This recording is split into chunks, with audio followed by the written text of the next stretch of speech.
Welcome to the Hidden Driveway Show. I'm your host, Amu, and joining me today we have a very special guest, Ellens. If you'd like to introduce yourself. Hello, my name's Lance or Lance. I'm an artist, music producer from the Bahamas. Yeah. Yeah, well, I'm really excited for this because, like, as I was researching for this, I realized that you produce, like, so much stuff that I grew up listening on. I didn't even realize. Like, there was some stuff that I knew, but then I was looking through, like, your prod playlist, and there was so much stuff that, like, I love from, like, quarantine. I didn't even realize that, like, you were the person behind it. So, really Yeah. cool to be talking to you right now.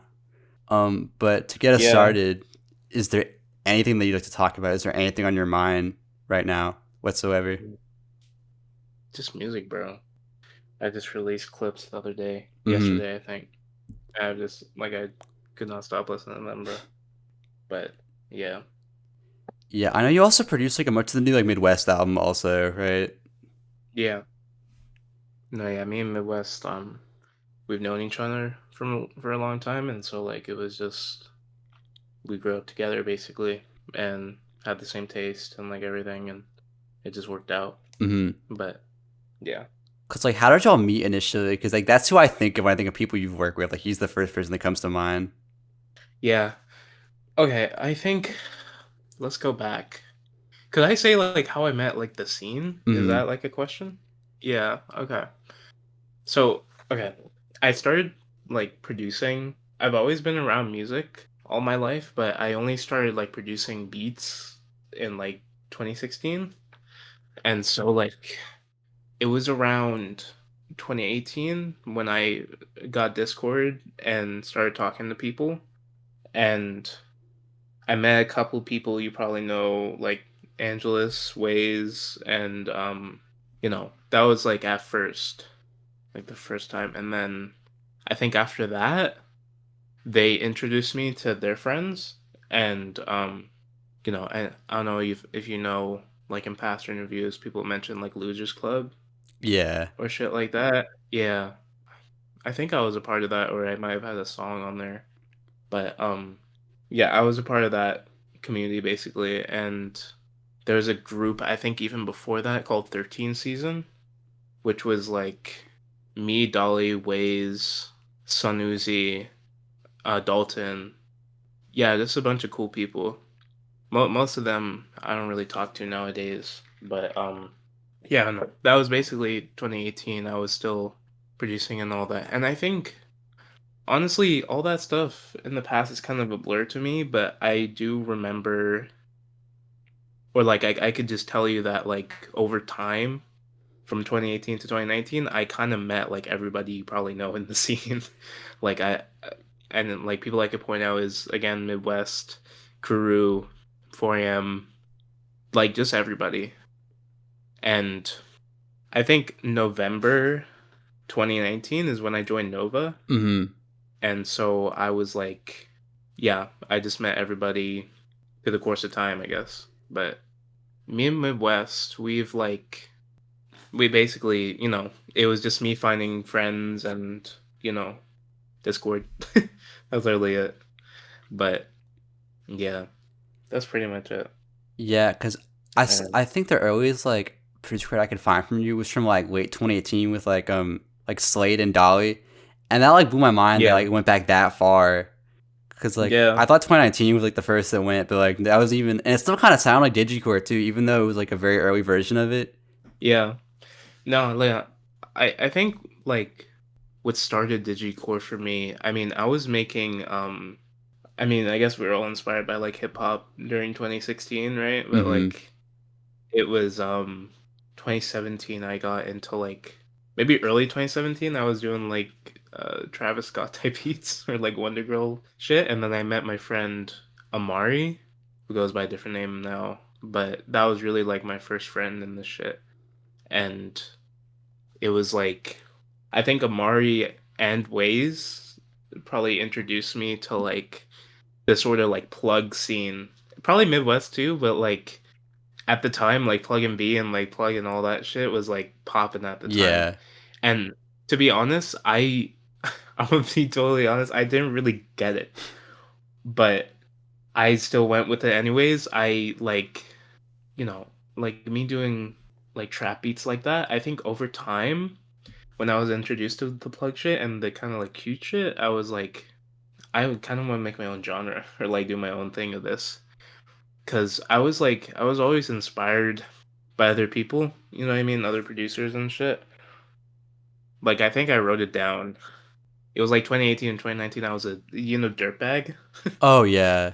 I think yeah, I was really inspired by their stuff and like made like I have like old loud with Curiano that I was just doing like dirtbag type beats with. That was like all my beats in 2019.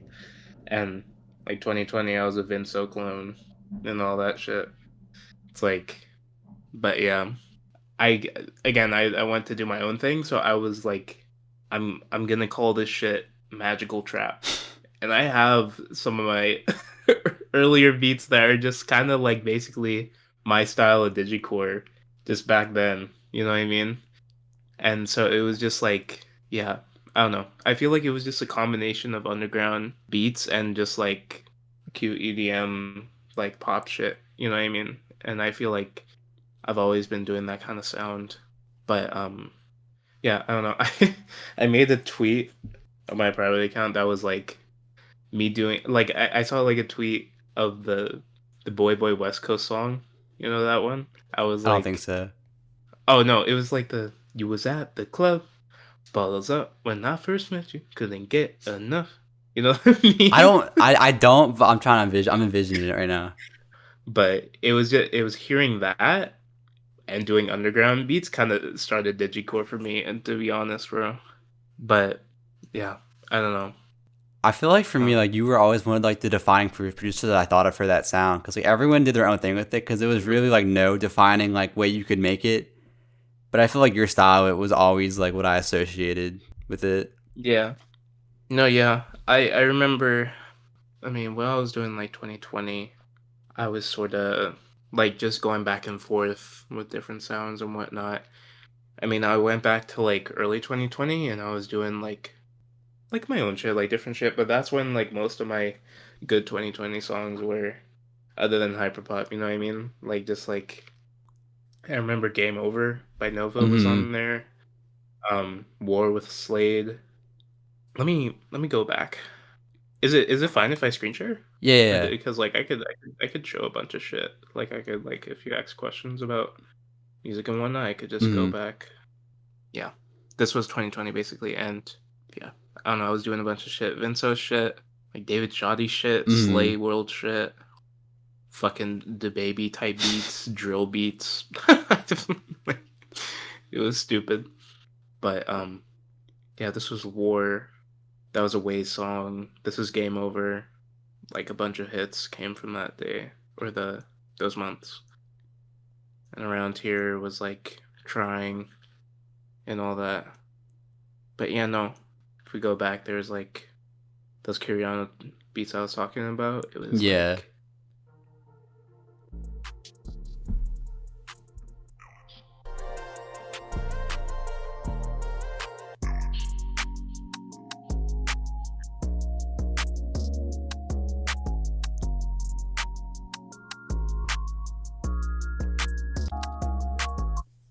maybe I could like go Hey, right let's do like back. your really old stuff, because I'm sure it's gonna be so different.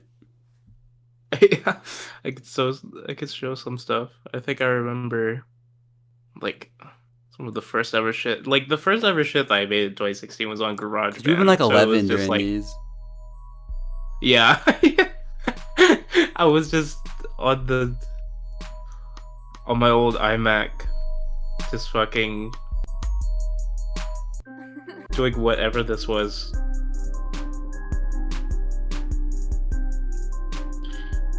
And then I have like a one thing about me that was like I'm sure on you've seen on my YouTube, I have like this Gucci Gang remake by Oh Lil yeah, Pump. yeah. Which like got on Donda technically also, which is so weird to think Yeah. about. So I was like I have like originally like yeah, very true. It's like I was genuinely like thinking on if I should get paid from there or not, but I don't think I should bother. But there's yeah, I just did a bunch of like remakes and there's originally like thousands of remakes that I did, but I just kept one private because it was popular. Mm-hmm. But yeah, I was doing that shit. This one's a classic.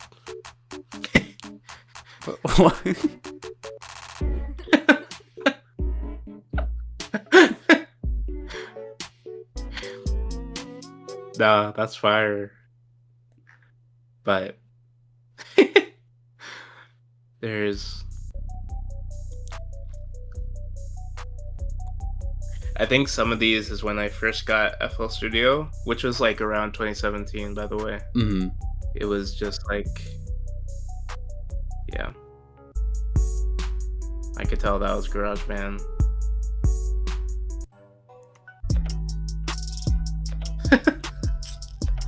Would you say like remaking beats help kind of give you a foundation for like how to make your own stuff? Exactly, yeah, for sure.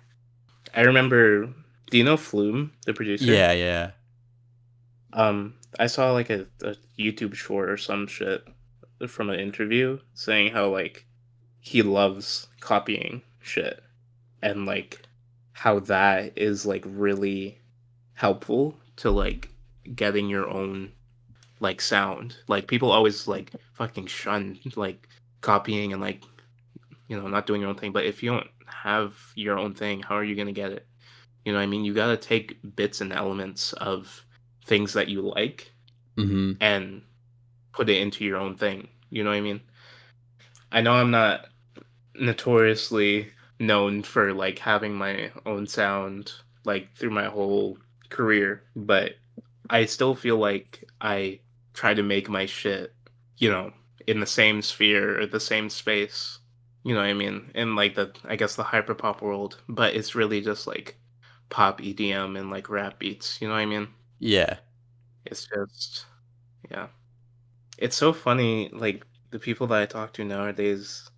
I guess it's always been like people on Twitter are just like they fucking hate hyperpop and all that shit, but like it's just their perspective of it. Because imagine if like the only hyperpop song you heard was Eliato Sugar Crash. I knew you were Like, gonna of say course that you're one. gonna I knew you hate were gonna it. say that one. I didn't like. Of course you're gonna hate it. You know what I mean? But I don't know. I grew up on this shit and like I just love it, bro. Yeah. And if you don't even want to call it hyperpop, call it digicore, like the shit that I do. You know what I mean? It's like I don't know, Yeah. I but kind of yeah. want to get it into like how I found out about you initially though, because I feel like it's through like a Mhm. somewhat unconventional way. Yeah. Because I first learned about like the scene as a whole when Teen Week came out, like the day I dropped my friend showed it to me, and I was Yeah. like, okay, I had to find out like what this is. And I was looking into like more stuff about it, but this was like early 2021, so there really wasn't that much stuff like out there at the time in terms of like videos. But I Yeah. found one by this guy called Matt Lawrence where he was just playing some of his favorite like digicore songs at the time from like late 2020, and he played a Yeah. bunch of songs in that video that are like classics to me now, like Type Up by Kuru, Antagonist by Tropes, and like Twitter by Yeah. Avid. Mhm. But he also played Drained by You, White Trash and Nomu, and Yeah. you actually commented on the video, so I saw you saw that video. But that was how I first learned about you initially. So like I knew Yeah. about you as a vocalist rather than a producer.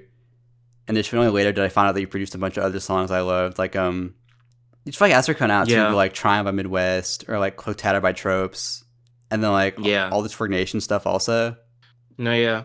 I think yeah, like vocally, I only started doing vocals I'd say around like 2018. But I mean, Drained was like a part of a mini like EP that I did 2019, 2020. There there was a song on there that was sampling Twinkle Twinkle Little Star, which I took down. But that's why I kind of don't like that one, but it's just it's I still like the song. That's why I still have it up, but yeah, no. Those are good times and yeah, I know a lot of people that like that song and I am proud of it. But I will say I am more proud of the shit that I was doing the next year. Mm-hmm. Cuz like most of the stuff on my album is like 2021 demos. You know what I mean?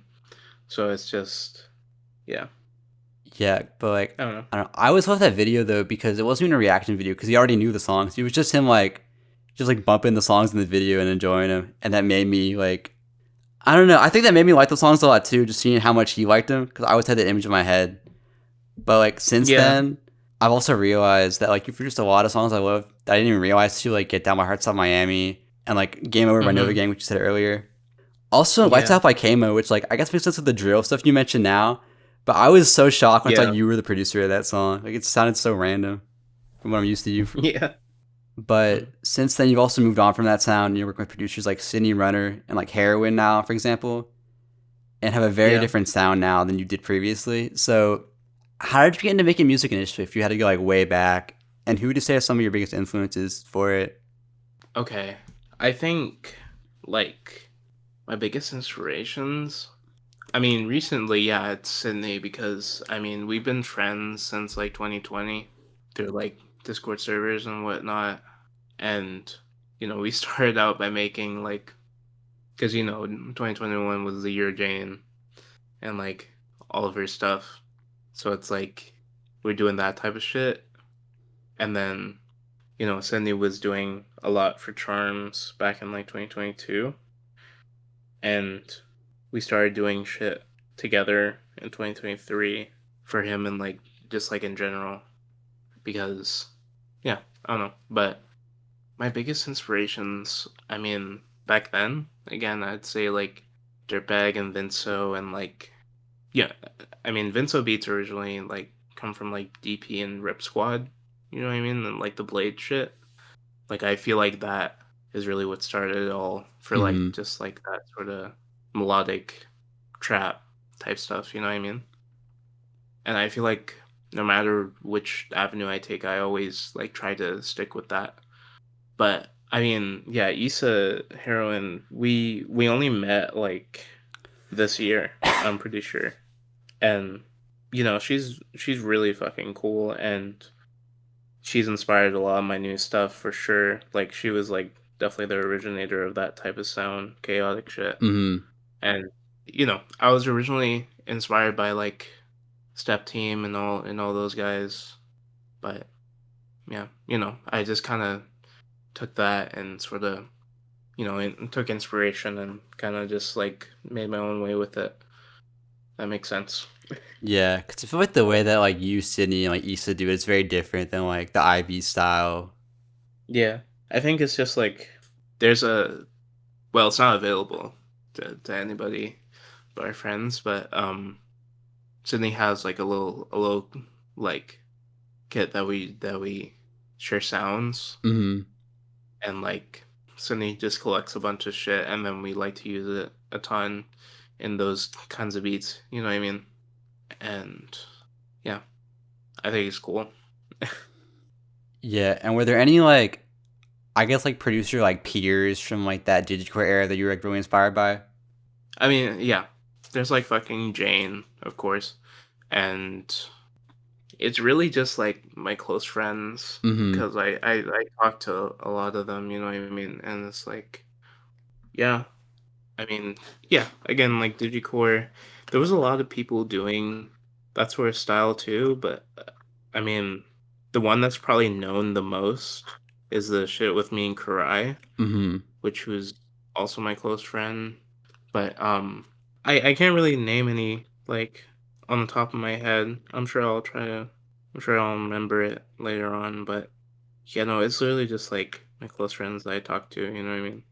And people on SoundCloud. Yeah, again, I just like literally I just go on SoundCloud and take inspiration off of songs I like, you know what I mean, and just put them in to what I make. Mm-hmm. I feel like your guitar is also like a big part of what I associate with your sound too for beats like trying. So like when did you get into guitar? Well, I think trying wasn't my guitar. That was a producer called This Land Is. Mm-hmm. But I first got a guitar like Christmas 2021, and I've just been playing that ever since. I One of the first things I made with my guitar was this Juno song that's produced by me, and one of the first loops that I've made is probably what you've heard like Issa use, just like shit like that. I don't know. I was big into like Midwest emo and all that shit, and I still want to try to sharpen up my skills and whatnot to try to be good at that. Yeah, But because I know you put guitar on Everything After You by Zay OK, right? yeah. Again, inspired by Midwest emo, I put my guitar on like different tuning and just mess around. But I mean, guitar stuff, I think for sure what inspired me the most was like Jane in her like Frailty to Census era, where it was like, I mean, you know Jane Remover, right? Yeah. I think she used like just an acoustic guitar on Frailty, but And then she started distorted it, doing, yeah. yeah.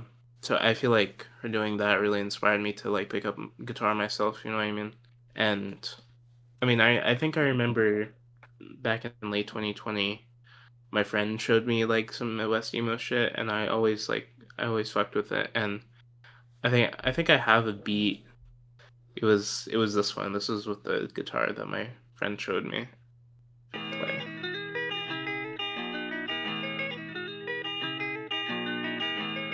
It's kind of ass. I can't lie.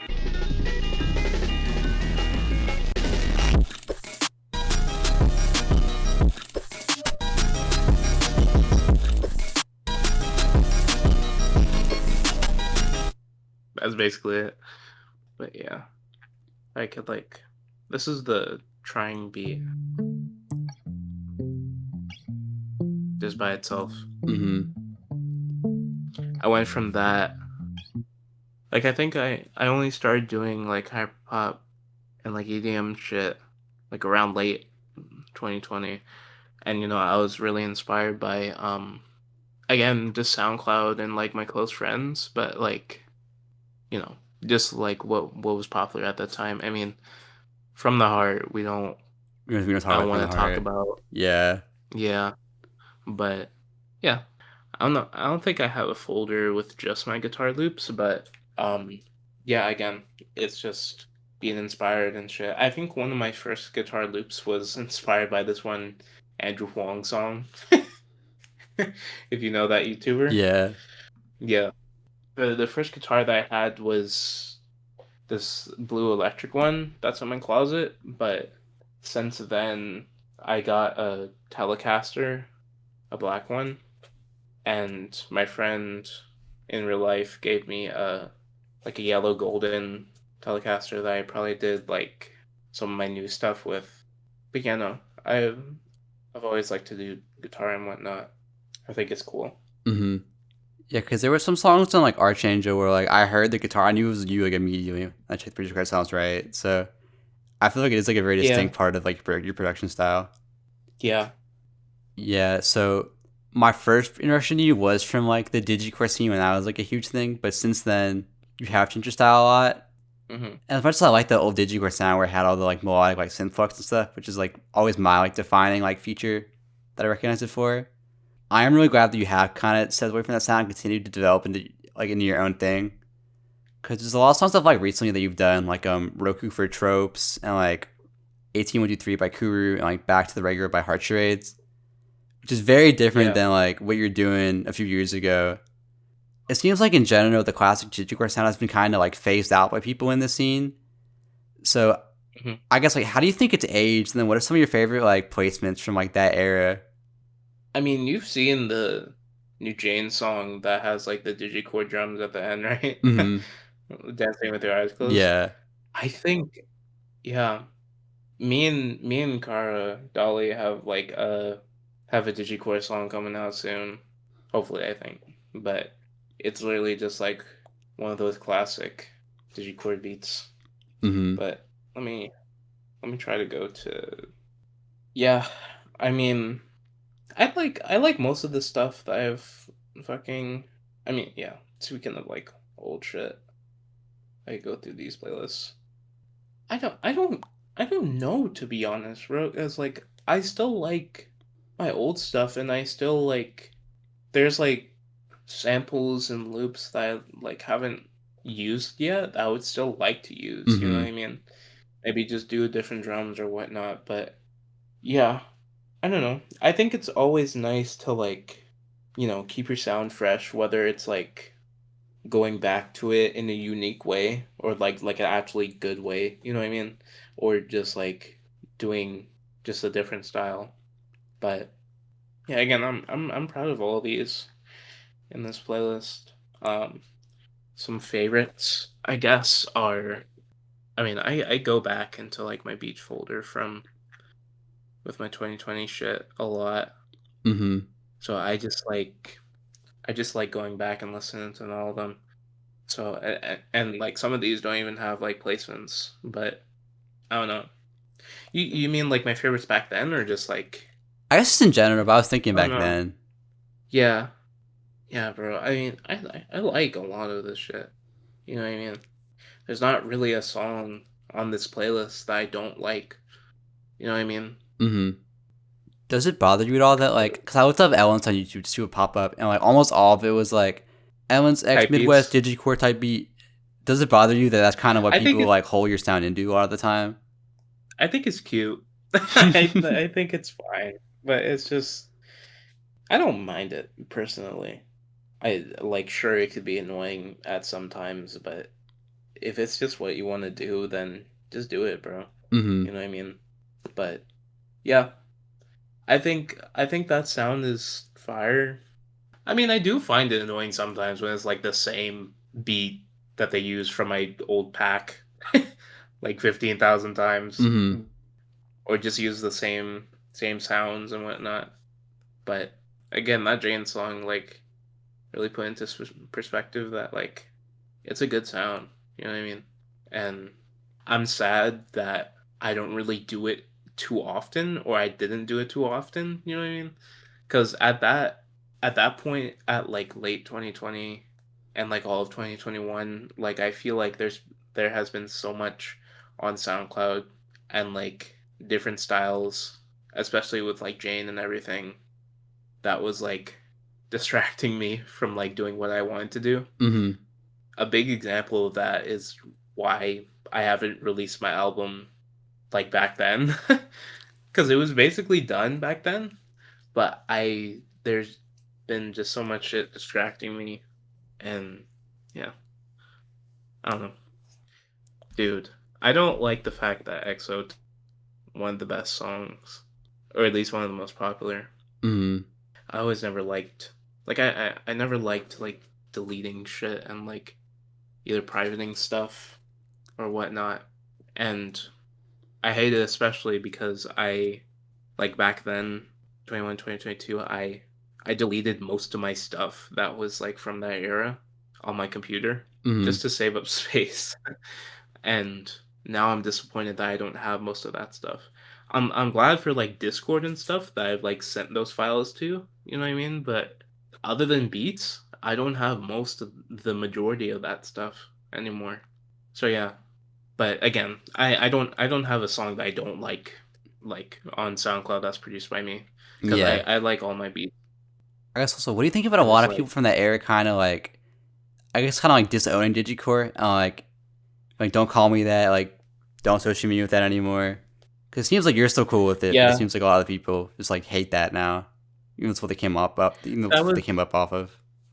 that was the vibe really like 2 or 3 years ago, when people were just like, no, that shit's corny. I don't like that. But I think only recently people started to like, I mean Dolly especially like Yeah. owns up to the digicore like name. You know what I mean? And it's still I think it's fire. You know what I mean? I don't think there's been a point in time where I didn't like it. You know what I mean? Because it's Mm-hmm. like I never stopped doing it. In my opinion, like I never like, I don't know. It was just like people like Jane and like everybody, which like made the sound like stay active, really, and you know keep it good. I don't know. I do agree that like some people just don't want to associate with it. Some people to this day don't want to. I mean, like people that I talk to, they don't want to, and I understand that because, I mean, like people from like NOVAGANG. NOVAGANG started as an underground trap rap like collective. You know what I mean? Mm-hmm. So for people to associate that with hyperpop is definitely like infuriating. You know what I mean? Yeah, because I think when the first Nova to like tape drop, people were kind of sad that it wasn't digicore, even though it's Yeah, like the sound they did was like the sound they had beforehand. yeah. Again, it's just like people's perspective of it and like how they view it Mm-hmm. and whatnot. Yeah, and do you have any artists you Yeah, wish or that you still want to work with that you haven't yet? there is a lot of people like not mainstream, but like who are like bigger than me that I would like to work with for sure. Mm-hmm. And there's people like underground that I would still like to work with because I find and refind songs and people like every day.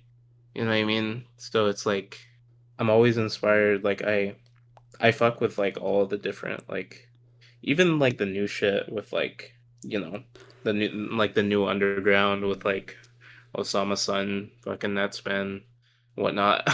Like I like all those like producers and artists. It's just yeah, I don't know. I'm always just like I feel like if I try to reach out to them, maybe to lab with my hyperpop melodies, they're just gonna block me. So I try not to. I mean, I know you have the I don't Xavier know. replacement, although that was like pretty old, right?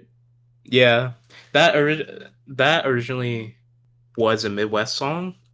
I don't know what happened to his verse. I still have it on my computer, but no, it just came. That song came from a session with him, Midwest and Zave, and I was just sending out beats, and that one stuck, and it's just been on his. It's been on Zave's computer, I guess, for like the longest, and he just decided to drop it, which was cool.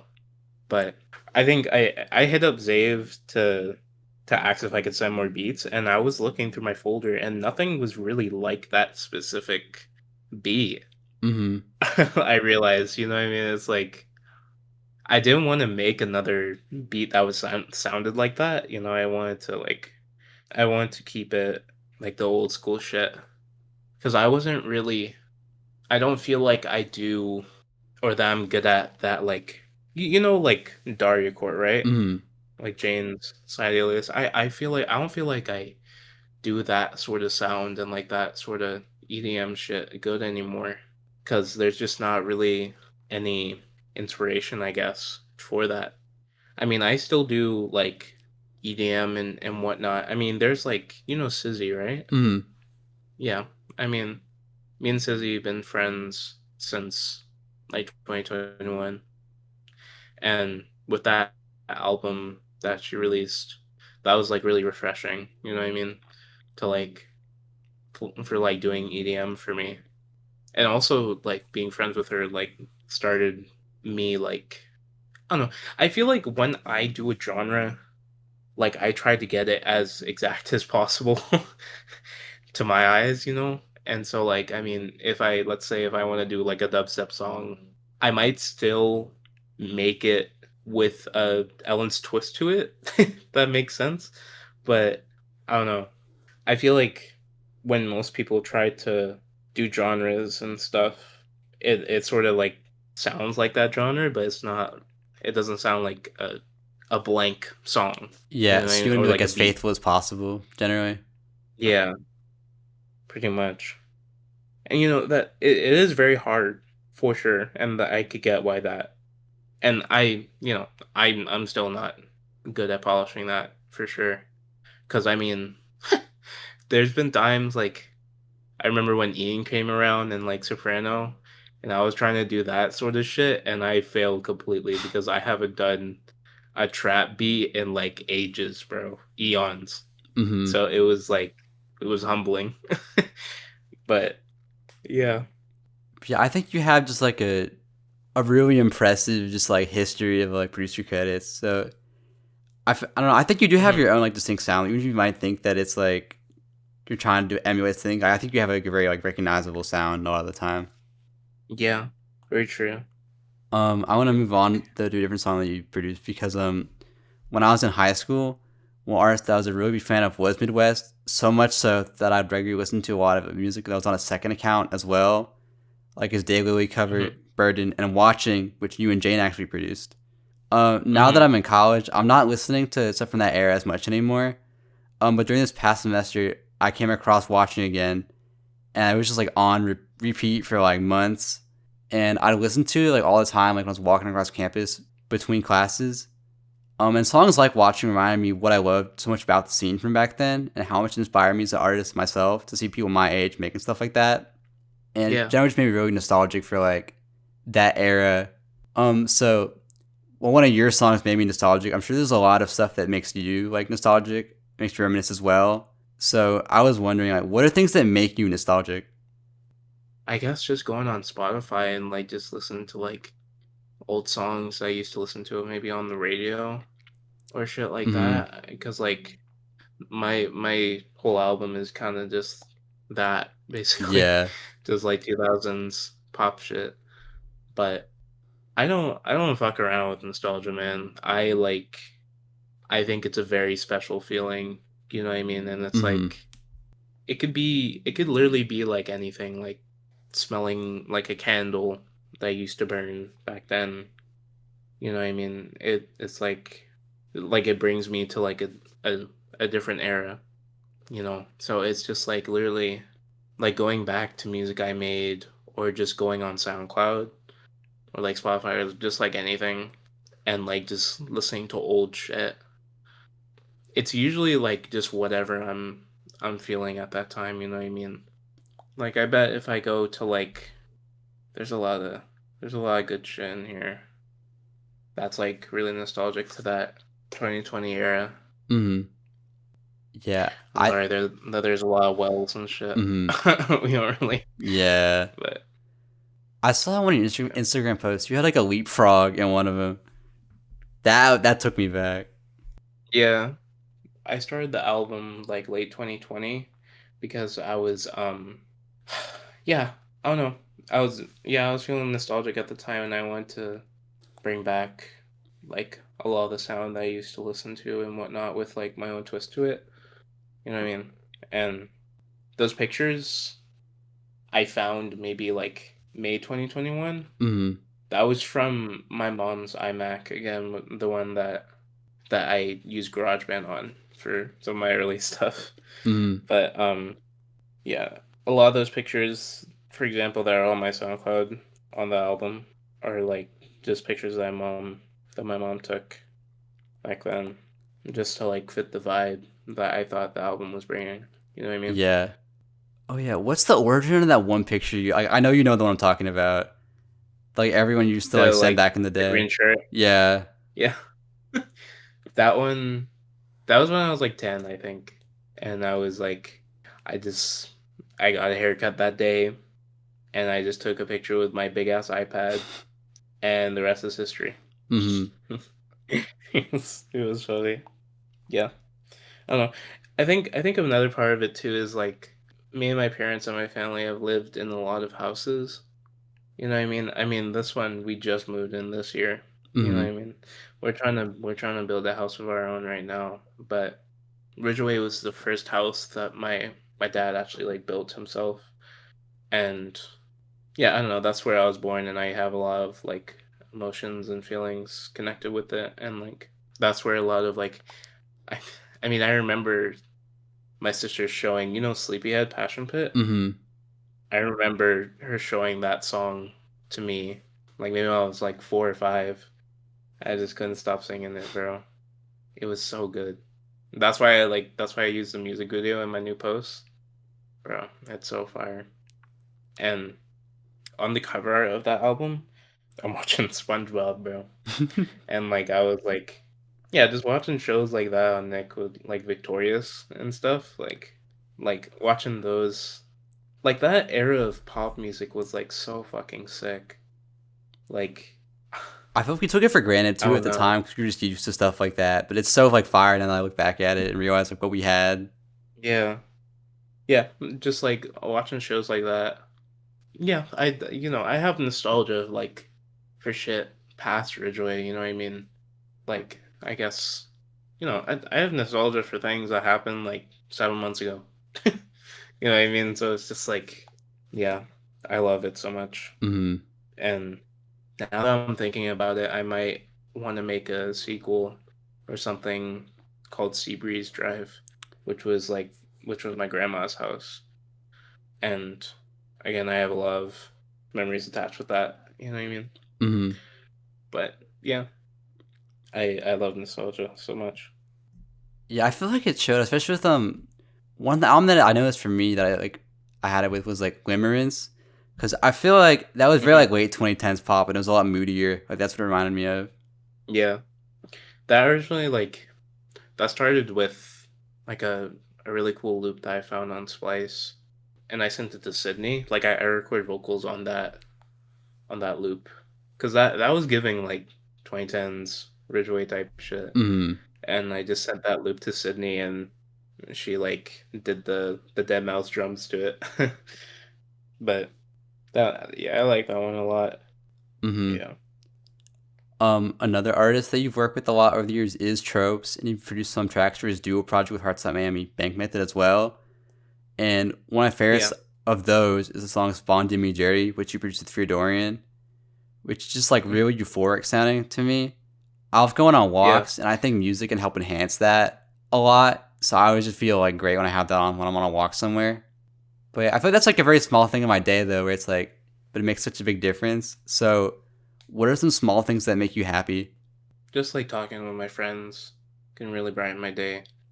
And music wise, I think again looking at old shit or like I don't know what specifically. I mean, just like literally, I think on Photo Booth or like It's Okay to Cry at the end of one of those was literally just like a fucking. I don't want to use this word or like try and make it seem like I'm autistic, which I don't think I am. But like I was basically like stimming and like going through like YouTube and Mm-hmm. shit, just like because YouTube kept recommending me like shit that I used to watch and like used to listen to. Yeah, I like YouTube a lot, and like yeah, I think on one of those songs, it's a combination of a Frozen scene, a Victorious song, a Kamo song, and yeah, just like old SoundCloud shit and whatnot. Yeah, there's a lot of things that like I feel nostalgia for, like make me happy, but it's just like literally like it's just whatever I'm feeling at that time because like completely different things could make me happy or nostalgic. Mm-hmm. Yeah, Sometimes, you know what I mean? I think a recent thing for me, Mhm. because it's been raining here a lot, is I love when the Yeah, weather is like super good, like after a storm. Like that's like a thing that makes me happy. yeah.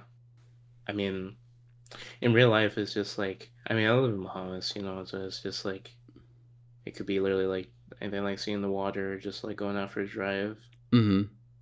or just like seeing an old friend. They recently introduced like Street View for the Bahamas. So I think I might want to try to implement that. I think it's too late for like maybe I don't know. Just like for promoting the album, like short form content or whatever, Mm-hmm. and like just like promoting it more. But right now I have two other projects that are like confirmed to come out soon. And so I'm gonna just wait for that before I do anything like or like if I do any like promotion it would be for that or yeah. I Yeah. don't know. I guess talk about the album though, because you've been a really prolific producer for the better part of like half a decade at this point, at least like in my eyes. But I couldn't help but wonder when you're gonna actually drop a solo project of your own. As while I loved your production for other artists, I still thought about your vocal songs like "Drain" that initially made me fall in love with your work.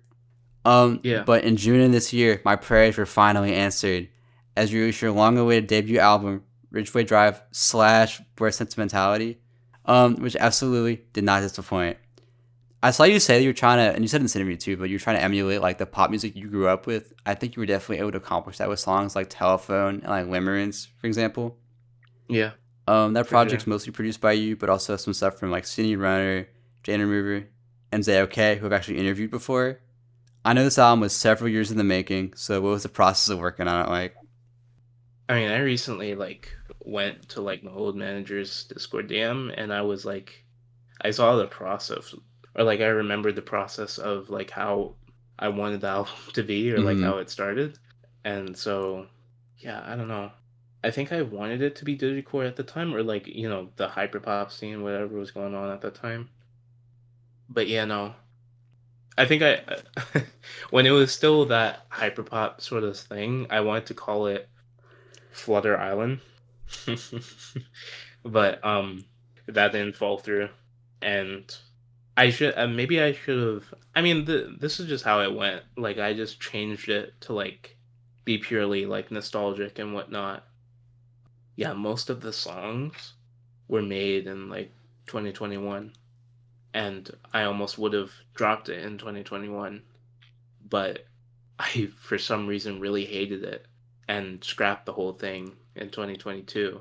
Which, by the way, in 2022 I only released one song, which was Late Night Recovery. Hmm.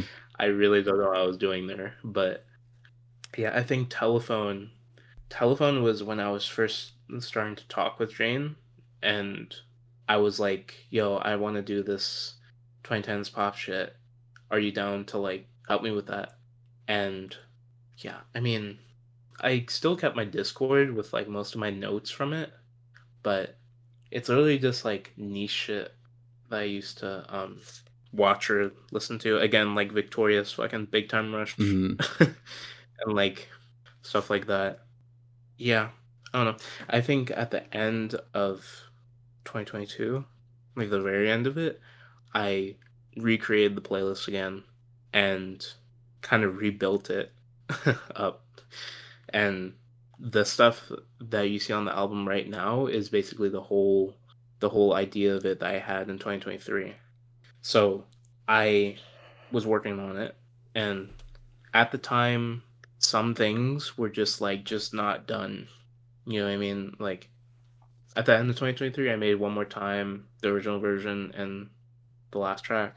And I think I couldn't have dropped it in 2024 or in 2023, sorry, because Photo Booth was a demo, fucking Even Around was a demo. Like everything was pretty much demos, and now mind you, I'm a very slow like vocal music worker, and yeah, I don't know, especially with that project, I mean that's like a life project for me. And in 2024, I announced it, but I mean, I've always said I was working on it back in the day, but I officially announced it in 2024. But a lot of things happened to me that year that made me not want to Hmm. do it, to be honest. I mean, I hate to get specific here, but my mother and my grandmother passed away, Hmm. and I was dealing with some health stuff, you know what I mean? And after that, my dad told me, you gotta get your life together. And so I was like, or he wanted me to get my driver's license and start a job, which has been occupying me for the last half of 2024 and basically the first half of this year. But even then, I locked in. I damn near finished the majority of it, like in that time span, even with having a job. And it finally came out. And I'm really proud of it. There was like I'll tell you what, there was songs where I was like, I don't know if I want to work on this more or should I just drop it, but trust me, I've been along with my own old manager, I've been like constantly talking with Sydney about the project, and she told me straight up like this year that it's fucking done. Like you literally don't need to do anything else. It's just done, bro. And after all the years of like, I mean, only really mainly recently, but like, I've been wanting to get like other people on it.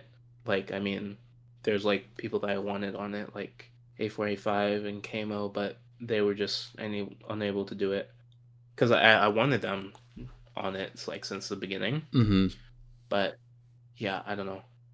Me and Sydney agreed that it was just done, and I left two instrumentals on there because I just thought that it would be the best thing to do rather than me doing vocals on them. But yeah, because I remember that was basically, other than like me doing album versions, like freshening it up for release, those were the really only ones I still wanted to do vocals on. But yeah, I don't know. B is kind of just like a little bonus, so I guess I don't have to count that one out. So MacBook's only instrumental, but that's basically how it went. Yeah, do you think you'd want to focus on being like a solo artist more rather than a producer? I mean, I am not like that like consistent or like, you know, I don't know. I don't work on that much vocal music because I don't think I'm like really the best at like singing or whatnot. I mean, ever since ever since I got this mic, I was like after the era was over of like heavily presetting your vocals Mm-hmm. and like auto tune and shit, I was just like maybe I really need to work on my singing. But generally though, I think after this project, which I finally released, I do want to stick as a producer because I feel like that's what I'm really good at and have been doing since my life. You know what I mean? Yeah. So, yeah. I also think it's cool that like over the last year or so, people that were like really prevalent in the scene are finally putting out tapes. Like Kuru had like Rewired and like came out with K1, and like Dorian started Yeah. dropping his own music. Like, I think it's really cool that some people are finally having like the focus finally time to put out like their like defining project. Yeah. I appreciate that a lot from them for sure because it's like I mean, yeah, some of them are literally like it takes heart and skill and like emotion to make an album. You know what I Mm-hmm. mean? And it's like it's not for the faint of heart. So I really like I applaud them for doing that. You know what I mean? But yeah. Yeah, and with the album title, like I get the Ridgeway Drive part because that was like where you were from. But what does the second part mean? Like, why is it stylized like the way it is in terms of? It sounds like it'd be a double album, but it's not a double album. So I'm kind of curious what the slash is for. It's low key a double album if you think about it, like the I guess the newer stuff. I guess I wanted to originally have it like that, but no. Generally I wanted to have it named both.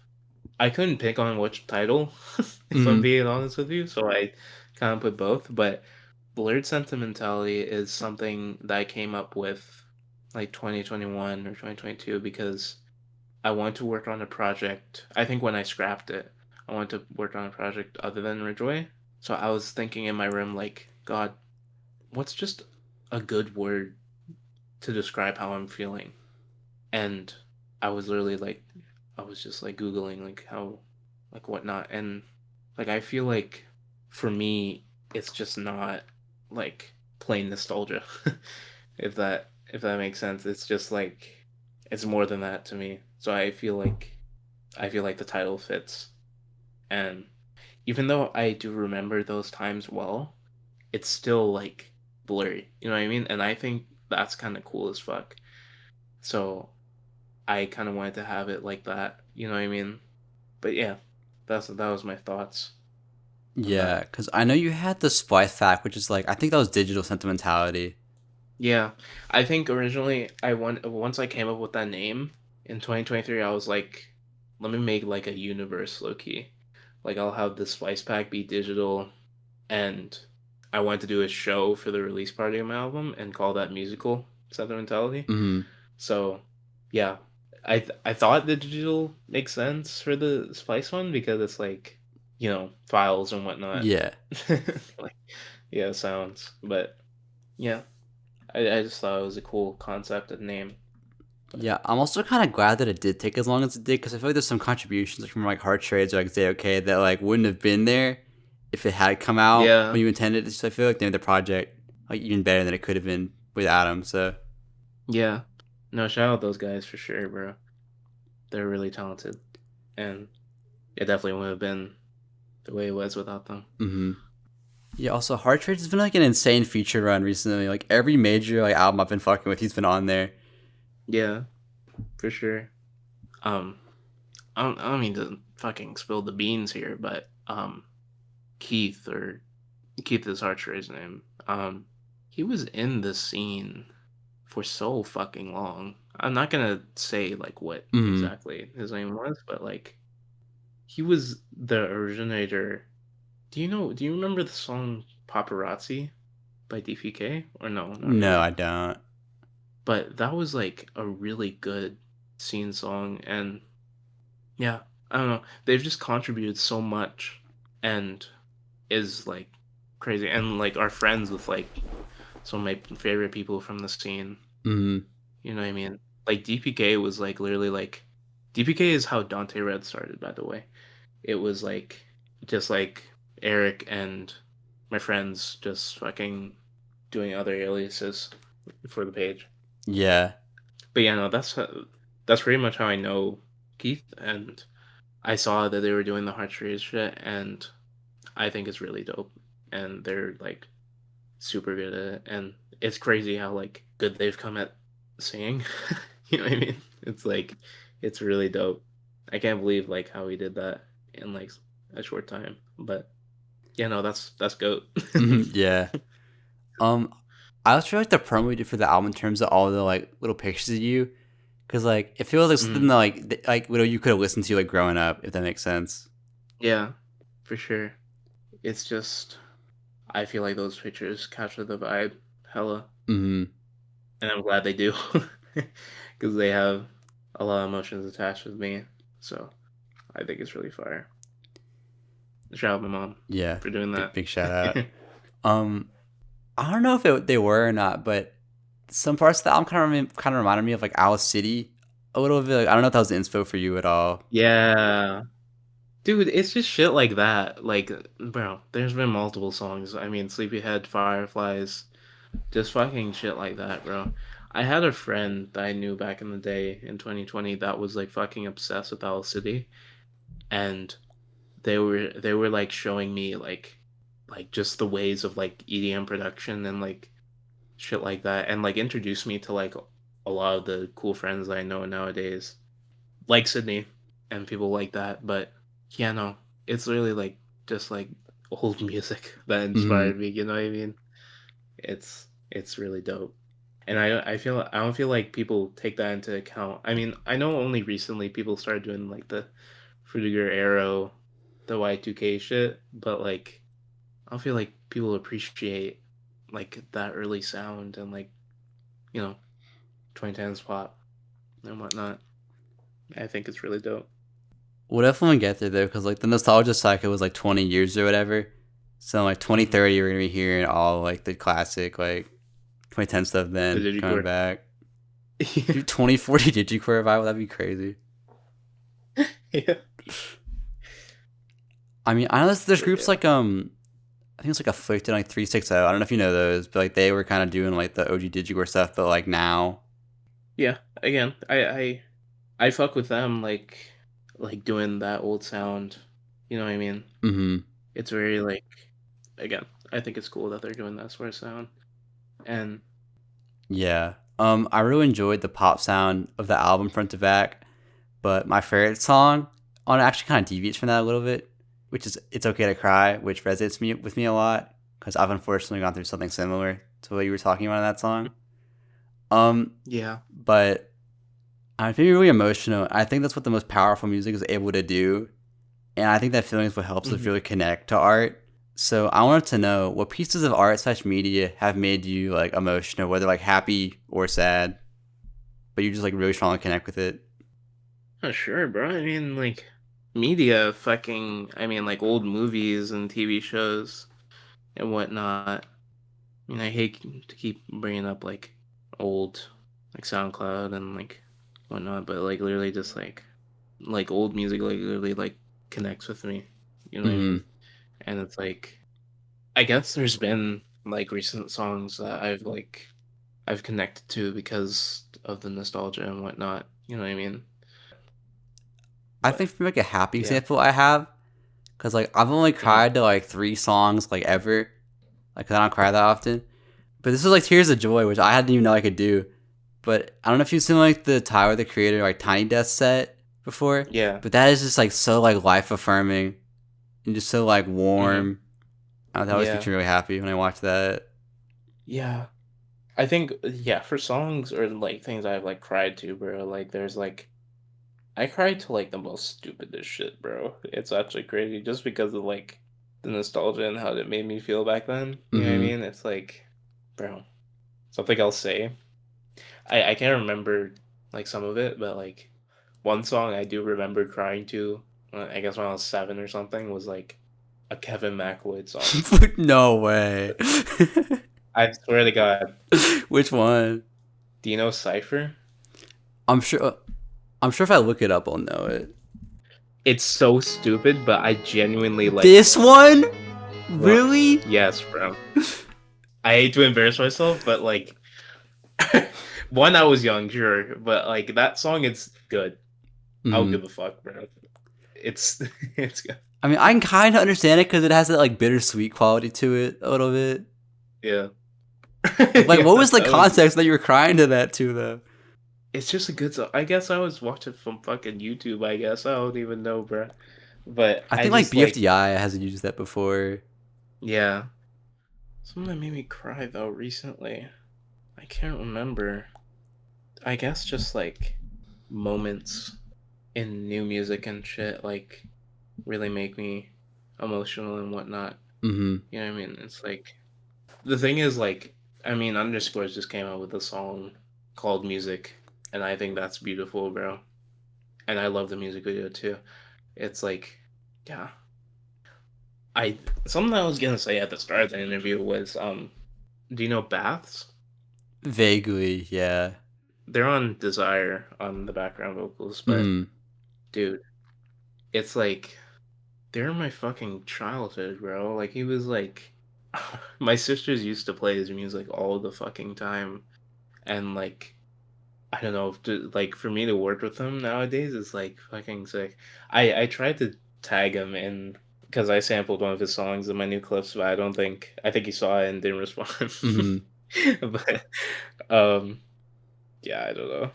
I think it's cool as fuck, and like I'm sure on my YouTube, I've been just like searching like his whole discography, like you know what I mean, like whether it's like a live videos like Tiny Desk or something, you know what I mean. Again, like I don't watch movies that often. I don't really play video games anymore that often. I just love only talking with my friends, music, and like talking with my family and whatnot. But as Underscore says, it's everything to me. Yeah. Yeah, dude. For me, because you know A-Hype, right? Yeah. I don't know if you've heard the song Believe in Yourself, but that made me like bawl my eyes out the first time I heard it. Yeah. A-Hype is good, man. Like that song is just so like powerful, and it seems so kind of like an A-Hype song, but that one is like really moving to me. Yeah.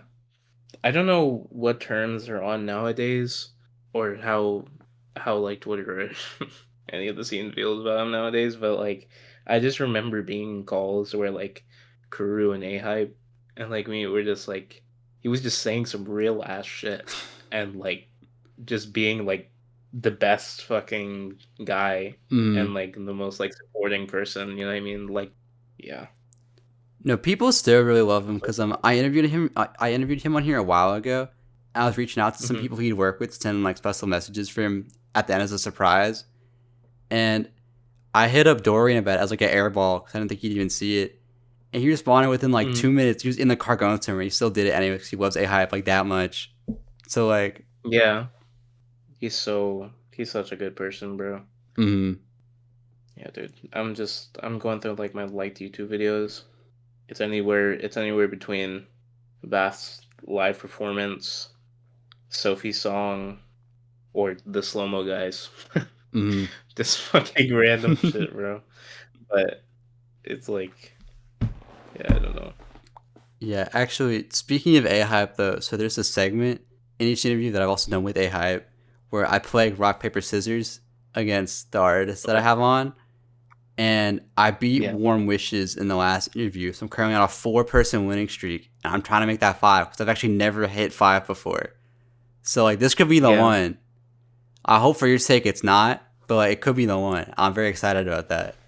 No, yeah, let's do it. Yeah, it's best 2 out of 3, and then close your eyes because there's like delay with the camera, whatever. Okay. Yeah. Rock, paper, scissors, shoot. Ooh. Okay. Ooh. I'm up 1, but you can still come back. Okay. Let me turn my shit down. All right. Rock, paper, scissors, shoot. Ooh. Oh, that's so scary. That's so scary. Okay, so we're tied. All right. Oh no. Rock, paper, scissors, shoot. Ooh.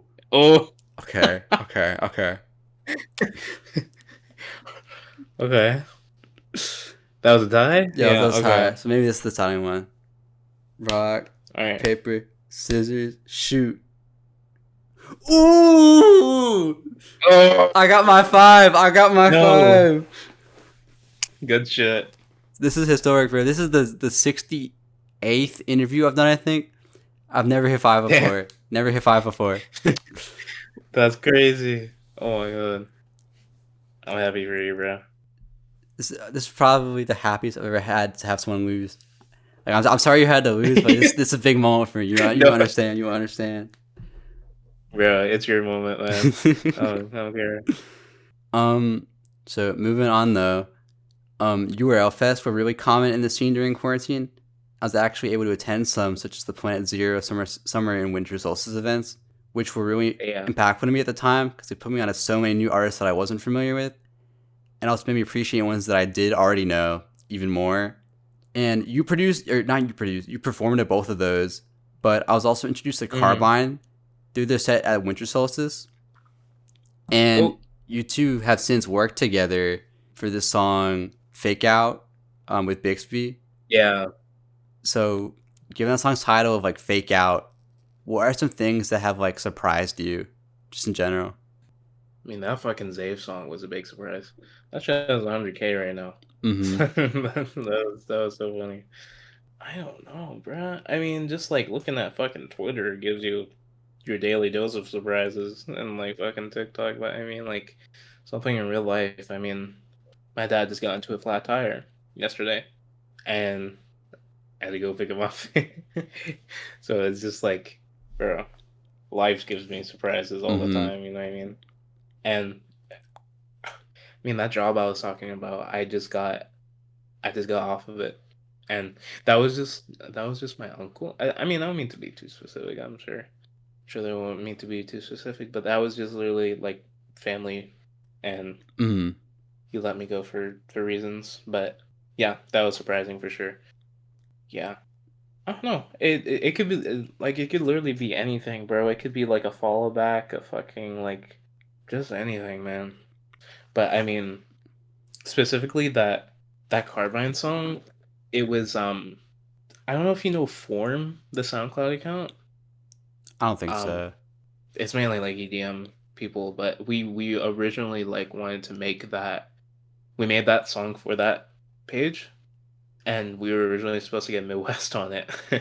But yeah, no, it ended up falling through. And another fun fact, I basically have no contribution to that song other than maybe like putting a preset on the Oh, guitar. really? Because this is like additional production elements Yeah. and it's in your playlist, so I thought you had more with it, but maybe not. But no, yeah, we made the song together, you know what I mean? It's like I have a demo of a remix that I did of it. Mm-hmm. I think it's this. You could listen to this whenever, but this is while we were on the call for it. And the thing about that form shit is that you have to make the song in 24 hours. So we made that whole thing. I guess like Carbine added additional vocals and also got Bixby afterwards, but yeah, made that Mm-hmm. 24 hours, and that was yeah, that was cool. Yeah, I guess one But thing I yeah, was no, wondering is like, is it surreal to you that so many of your friends from like back then are like up now? for sure. Hell yeah, bro. Like, dude, I'm in the group chat with CC Natalie, Jane Remover, Kamo, Tropes, and like a bunch of other of my friends, and like we've been in there since like 2021.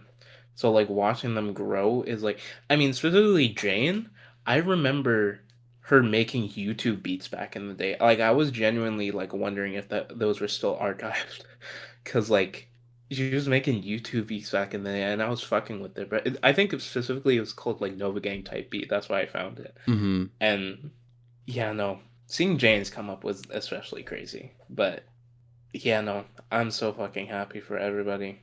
And I think in another group chat, there's Quanic Carbine, my friend Taylor Steege, Sydney Runner, and Sizzy. So, yeah, seeing all of them, it's really cool. I think I have a screenshot of Kuru when he had like 300 followers. I was there. Mm-hmm. Like, isn't that fucking insane, bro? But yeah, I don't know. And you know what? Most of the time, I don't even notice it, bro. It just happens, and I'm like, wow, yeah, good job. I think it's so cool though because y'all are just like kids and making music in your room, and like, y'all Yeah. all stuck together since then, just doing your own thing, and it's worked out for like so many of them, which is awesome. hmm Yeah. I mean, again, for me being in the Bahamas, that's fucking dope as shit. You know what I mean? Just for us to connect online through Discord and like Mm-hmm. SoundCloud, and like me having a whole career that most people from the Bahamas wouldn't even be able to like touch. You know what I mean? It's Mm-hmm. like it's super cool. Yeah, because I know you've gone to Yeah. the States before, right? That was only one time with Edgar. Mm-hmm. Um, I mean, before that, it was like family trips and whatnot. I do plan to go to the States again. Again, I wanted to go to Chicago like around this time, but fucking Trump, ICE, Yeah, all it's this fucking awful timing, bullshit, bro. unfortunately. Awful timing, but yeah, I don't know. Soon though, sometime, and also I'll also get the documents and like visa and whatnot. I Mm-hmm. would need. Yeah, because like, was that surreal, like meeting him in person? Oh fuck yeah, that was really dope. I remember hugging him and just like repeating, "This doesn't feel real." Like that was just that dope. And like, I mean, I think I posted like the video of him like recording, Yeah. right? Like that has never happened to me, bro. That was like so sick, man.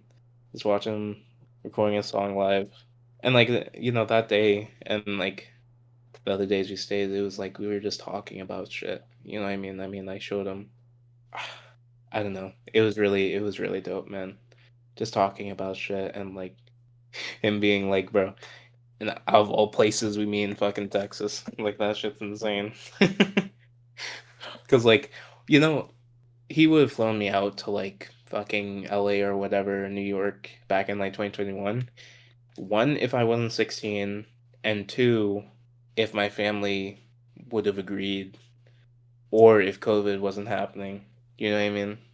So yeah, I don't know. It was all bad timing. Like, Mm-hmm. Yeah, it's so cool that got to happen though. And hmm I actually want to touch on you being from the Bahamas because during our time interviewing people so far, I've gotten to cover artists from all over the world, such as Orteas from the Philippines, Roots Baby from Brazil, and Zyber from Iceland. And I love using these as opportunities just to get to learn more about like cultures and like places that I wouldn't really hear about otherwise, especially yeah. with my like Western perspective. So, what are some of your favorite things about being from the Bahamas? And are there any like local artists from there that you'd like to put me onto? See, there's not really a Bahamian music scene. Like, just because we're so small and like the population is very small and like Mm-hmm. whatnot, it's like I mean, I have like close friends I know that are like but they don't really take music as seriously or like have like Mm-hmm. I don't know. But culture though, there's obviously like beaches and whatnot. I mean, there's like we have our own soda by Coca-Cola. We have like good food and shit. I mean, my dad makes me like there's this dish called chicken sauce and Johnny cake, which is basically like it's like a soup of chicken, potatoes, lime, onions, and like pepper, like pepper balls. Does that make sense? Like tiny, yeah.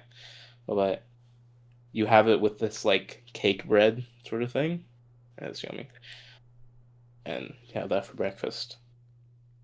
There's this fast food place. I mean, in Nassau where I live, there's like mainly a lot of the fast food places you see in the States. Not definitely not all of them, but like a majority of them. Like we don't have Cane's or like Chick-fil-A, Taco Bell. There was a Taco Bell, but I think it got closed down. Mm-hmm. We don't have fucking Pizza Hut anymore, which sucks ass because I used to eat that all the time. But there's this place called Bamboo Shack that's like I'm sure if you Google it, like the search results will be fucking horrible. But like, I promise the food is good. It's just good, like fried chicken, and they serve like a main like dish here is like conch. It's like a type of fish. So like people have like crack conch salad, just like different shit. But yeah, I think it's cool that like I mean I've only been able to drive like last year, you know what I mean? But I still like I mean, I still like experience the island. You know what I mean? There's a lot of cool things. I mean, there's Atlantis, right? Mm-hmm. Like the main hotel here. Yeah. Yeah. That's really cool. We always go there and whatnot. And at the like southwest of the island, there's like a big ass like studio that like fucking Drake and like every big name has went to. Just because it's Bahamas and it's a flex, bro. It's just I don't know. But yeah, again, we've lived in so many houses that like I've gained so much emotional attachment to like each place I've been to and just like around the island. You know what I mean? So I think like just being in the island is my favorite part, to be honest, bro. Mm-hmm. And just the memories I have attached to it. All everybody here is like people of color, you know what I mean? So it's like growing up around black culture is Mm-hmm. definitely like another cool thing, you know what I mean? I like living here. It's cool. I do wish I was obviously lived in the States, you know, because Mm-hmm. it's just like the States, bro. But no, Yeah, do you I think love it it's here. made like I guess some music stuff more difficult because you are so like far away from like everything else? hmm I mean, to be fucking honest, not really. Because let's say, I mean, the States are so big. Sure, there's like mini sessions with like people, but you don't get like big Discord GCs that are like full of like the greatest art. I have a screenshot of like probably every artist from digicore in one VC, Mm-hmm. and that was like so crazy. Like, sure that shit is cool, but Discord allows you to like work, and like social media, it just allows you to work with everybody and everything, and like you know what I mean? Yeah, especially because I think it's only like an hour time difference. Yeah. Or no, I Oh, think because we're on the I'm same from time Texas, as so for me it's an hour different. yeah. Yeah, no. Yeah, we're on the same time as New York and like basically like same time as everybody, I guess, that Mm-hmm. uses the same one. But yeah, no. Yeah, It's because freaking dope. I know for Ortegas, I think it's like a 13-hour time difference, so it was like really hard to get like, anything set up for that. Because it had to be like late at night for me, like early in the morning for her to like schedule that. No, yeah. Yeah, but I think that is what's so cool about like online stuff though is that like it bridges so many barriers and like you wouldn't even know like any people you work with like if it weren't for that also, which is like crazy to think about. Yeah, man. I love all my friends, bro. Mm-hmm. I don't know which is good. I'm gonna just send one of these, but there's like 1,000 fucking people. You probably know. Okay, Wells 4 a.m. My old friend Aski, Grande, Blixty, Eve Funeral. Careful, my friend, Funeral, Jick Jack, Dollywood, one, Kamo. I think that's Kuru at the bottom. Steph, yeah, it's fucking insane. And I think there's like even more people that joined, but oh, I guess like Eric too. Mm-hmm. Um, yeah, no, it's just so funny. Oh yeah, do you know what happened to 4 a.m.? Because isn't all their stuff like gone now? I think they go under a different name now, but yeah, I don't know. Mm-hmm. They just like escape from everything. You know what I mean? Yeah. And like I guess they just hated what their legacy was or something. I don't even know. But I still listen to a lot of the 4am shit. And I still think like even though we don't talk anymore, I still think he's like one of the best like melody creators and like just knows how to fucking produce, bro, and do vocals and everything, man. Mm-hmm. It was such like a privilege to like actually like be friends with him and have like collabs with him. You know what I mean? It's like, yeah, I don't know. Like just that in general, like having that experience and like memory is so cool. Yeah, I don't know if you remember like the producer 3DS, but that was also one that I like knew. I didn't realize that he rebranded because for years I thought he just vanished, but he just changed names. Yeah, I think at the very start, I think this was after I started doing the little like the digicore stuff, and we were. I think Dolly made a collective called Silly Team. I Mm-hmm. don't know if you know that, but Yeah.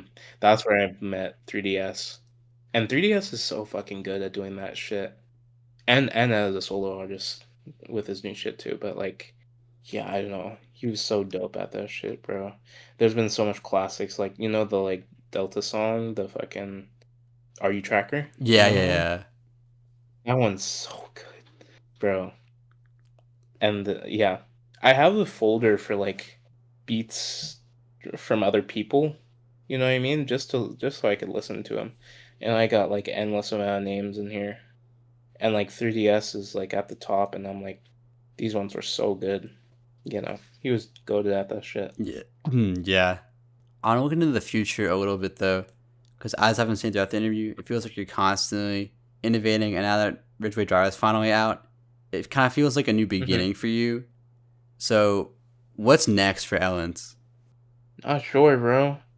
Hopefully, and again, going to the States and whatnot. I have a Jersey Club tape that I'm trying to drop soon. I have a telephone remix EP that I'm also trying to drop. Mainly though, I want to stick to this production and everything. Even though Midwest just released that album, we have like another one we're working on. Mm-hmm. You know what I mean? And hopefully like way more in the future once like because he's trying to get me out to his own studio and whatnot in the future. So like hopefully, you know. But generally, like I want to still keep like collabing and like doing production and whatnot, and still vocals. You know what I mean? I'm again maybe I'll try and work on making another project, but I think for now I think it'll be like trying to expand on Ridgeway, maybe deluxe. You know, I just released a little USB with like all the demos and stuff, but I saved some of the songs for like maybe a deluxe or something like that. You know what I Mm-hmm. mean? So yeah, you could expect that. I originally had a project with Sydney that I wanted to work on and drop, but you know, things just fell out. But yeah, no, I think just expect like hopefully for me to keep innovating. You know what I mean? And who knows? I may or may not take a break for a little bit, Mm-hmm. but that's in due time. You know what I mean? Because I remember Issa saying that they took like a 2 month break, and it's like fucking go to that like that shit now. You know what I mean? It like really helps. But it's either that just continue working on music and dropping shit, or I try to take this shit like extra seriously and either try to make like big money from it. You know what I mean? Or like working with like even bigger artists. You know what I mean? Anything is possible, bro. Mm-hmm. But that's just me. That's why I would want it to happen. But yeah, And you have like all the connects to do so. So like, I definitely think in due time it'll happen. yeah, for sure. I think you should. It would be good to take a break though, especially now that your album's out. Cause like I feel like you could let that breathe for a little bit and find something to be inspired by again before you decide to like do like your next thing. Yeah, no, yeah. I think yeah. Something I said specifically was like I know my friends dropped their album and like I don't know. I feel like once I'm done with this, or once I was done with this, I feel like my production and like productivity is gonna be skyrocketed. You know, Mm-hmm. at least in my mind. But it's all up to the future and whatnot. Yeah, I think good things are on the horizon though. And as the episode comes to a close, is there anyone you want to give a shout out to? Okay, let me just go down the list. Everybody that I talked to right now, we give a shout out to Deskrat, Quanek, Rave Robber, Cassie, Carbine, Snez, Taylor, Sydney Runner, my friend Cooper. Give a shout out to Sauce, Big Bro, Brayden, Mia, Jane, Jules, Kamo, Tropes, my friend Bandum, who's been DMing me throughout this. Everyone in Issa's circle that has been like just making me happy recently, like someone to like talk to, like an actual good friend group. So like, shout out everybody, shout out Issa especially. She's like, oh my god, amazing person, bro. Like, yeah. And again, she was the one that introduced me to everybody. Mm-hmm. Shout out all my close friends. Shout out everybody that I worked with. Shout out my manager. Shout out every cool person in the world. Everybody that's cool. Yeah, bro. Shout out music. Shout out That's music. my final word. Shout out music. All right. Well, shout out all those people. And shout out Ellens. Thank you so much for doing this. When you said you were down, I was really excited because you did produce like a lot of my like, not like childhood, because it was when I was like 15, 16, but like when I was really like growing up. It's like so much stuff had a big impact on me, so it's really cool to get to talk to you about all of that. But if you were unlike me and not familiar with their work, please go look at it. I'll have it linked in the description, all the links. So please go check them out if you do not know who they are, because you definitely should. I'll also have 3 of my favorite Ellen songs in the playlist on Spotify and SoundCloud for Hidden Driveway. So if you want an intro to their like vocal work, that'll be there too. And is there anything else you'd like to say? Not much. I mean, shout out you, bro. I appreciate you having this happen. Thank you. But I'm Amu. This has been the Hidden Driveway Show. Thank you for watching. Goodbye.